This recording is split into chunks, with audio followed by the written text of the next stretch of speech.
Before you know where you're going, you have to remember where you've been. This season, the Tigers saw some modest expectations rise almost as high as the top of Tiger Stadium. David?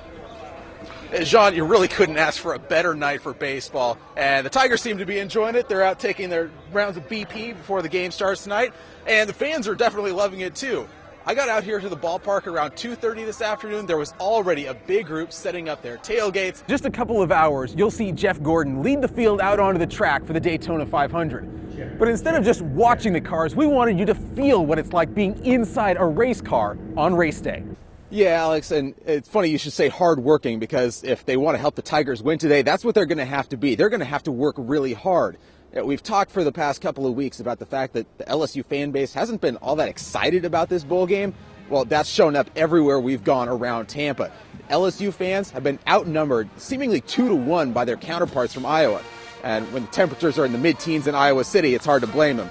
But everybody's been getting along. We headed to a joint pep rally last night. A couple hundred Iowa fans, a couple hundred LSU fans, the band, the cheerleaders from both teams were there. We talked to LSU fans last night, and there's some bitterness here. There's still a lot of resentment. First, from LSU's loss to Iowa in the Capital One Bowl a few years ago.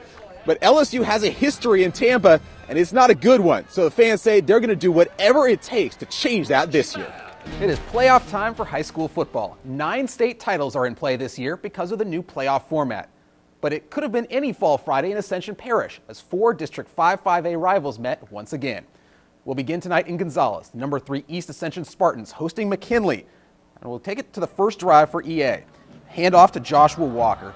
Bouncing off a tackle, finding a little room out on the sideline, and nobody's going to catch him. Walker going 53 yards. But this one is called back for holding. And no worries, though.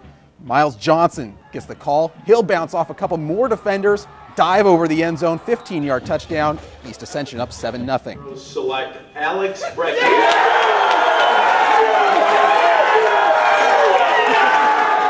It really hasn't hit me yet. It's a dream come true. You grow up as a little kid playing baseball and dreaming about playing at the professional level one day, and it's really just a dream come true to hear your name called. Alex Bregman turned down close to $1 million when he was drafted out of high school. He'll make a lot more as the number 2 overall pick. It's the best decision I ever made, the most fun I've ever had for 3 years, and I'm just so happy.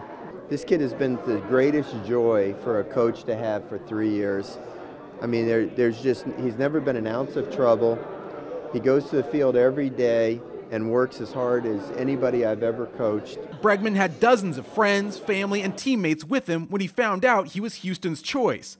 But he says he hasn't spent too much time thinking about the start of his pro career. I just wanted us to go to Omaha, and I thought everything else would take care of itself, and it did. If the Tigers had split with UL, they probably would have been playing around the same time as the start of the draft.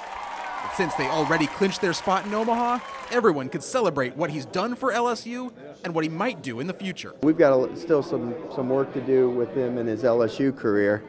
Hopefully it'll last about 5 more games, 5 more wins. And then, he can go off and, have a terrific major league career. I just love him. I love him like he's my own son. Back and watch again. Now, of course, our own Matt Boudreau is in Omaha. He's at the stadium. He's going to be talking to the Tigers as soon as the game ends, win or lose. So stay here with NBC 33 for the latest coverage of LSU baseball. Reporting live from walk-ons, David Lippman, NBC 33 News.